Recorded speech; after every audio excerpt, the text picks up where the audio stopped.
నమస్తే, welcome to SR6 news. Suryapet జిల్లా కేంద్రానికి విచ్చేసిన తెలంగాణ రాష్ట్ర వికలాంగుల కమిటీ చైర్మన్ ముత్తినేని వీరయ్య, జిల్లా కాంగ్రెస్ పార్టీ అధ్యక్షులు చెవిటి వెంకన్న ఆధ్వర్యంలో జై బాపు, జై భీమ్, జై సంవిధాన్ కార్యక్రమం నిర్వహించారు. ముఖ్య అతిథిగా ఏఐసిసి సభ్యులు రామరెడ్డి, సర్వోత్తం రెడ్డి పాల్గొనగా మొదటిగా తెలంగాణ అధికార పార్టీతో కార్యక్రమాన్ని ప్రారంభించారు. అనంతరం ముత్తినేని వీరయ్య మాట్లాడుతూ రాహుల్ గాంధీ సూచన మేరకు ఏఐసిసి వారు గ్రామాలలో ఈ కార్యక్రమాన్ని ముందుకు తీసుకుపోవాలని కాంగ్రెస్ నాయకులకి సూచించారు. ఈ సందర్భంగా ఏఐసిసి సభ్యులు సర్వోత్తం రెడ్డి మాట్లాడుతూ ఏప్రిల్ 2 నుంచి నిర్వహించాలని గ్రామ మండల అధ్యక్షులకు, ఇన్ఛార్జీలకు సూచనలు చేశారు.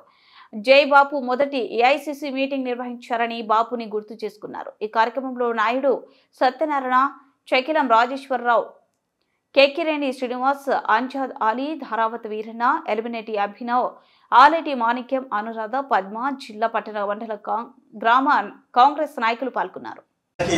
జై బాపు, జై భీమ్, జై సంవిధాన్ ప్రోగ్రామ్ని ఏఐసిసి ఇవ్వడం జరిగింది.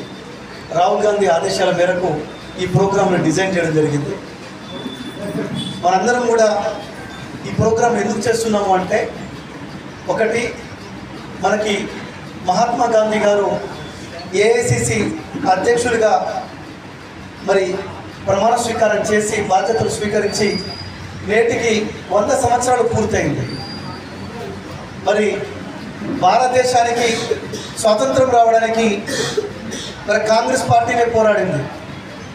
మహాత్మా గాంధీ గారి ఆధ్వర్యంలో అనేక ఉద్యమాలు చేశాం. మరి ఆ స్ఫూర్తిని కొనసాగిస్తూ వారిని స్మరించుకుంటూ వారు ఈ భారతదేశ స్వతంత్రం కోసం చేసిన త్యాగాలని, చేసిన ఉద్యమాలని, ఆనాటి కాంగ్రెస్ పార్టీ నాయకులు చేసిన త్యాగాలని, ఉద్యమాలని మరి ప్రజలకు తెలియజేస్తూ మనం ఆధ్వర్యంలో ఈరోజు జై బాపు, జై భీమ్, జై సంవిధాన్ అభియాన్ యొక్క ప్రిపరేటరీ మీటింగ్ ఈరోజు మనం నిర్వహించుకున్నాం.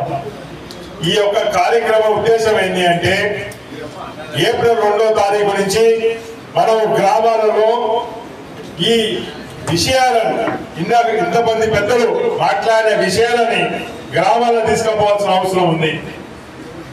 1985లో పుట్టిన కాంగ్రెస్ పార్టీ ఈ రోజు స్వతంత్రం తీసుకొచ్చింది. కాంగ్రెస్ పార్టీ మత సామరస్యాన్ని కాపాడింది. కాంగ్రెస్ పార్టీ దేశాన్ని పంచవర్ష ప్రణాళికలు తీసుకొచ్చి దేశాన్ని ముందుకు తీసుకుపోయింది కాంగ్రెస్ పార్టీ. ఈ రకంగా చెప్పుకుంటూ పోతే తెలంగాణ ఇచ్చింది కాంగ్రెస్ పార్టీ. ఏది చేసినా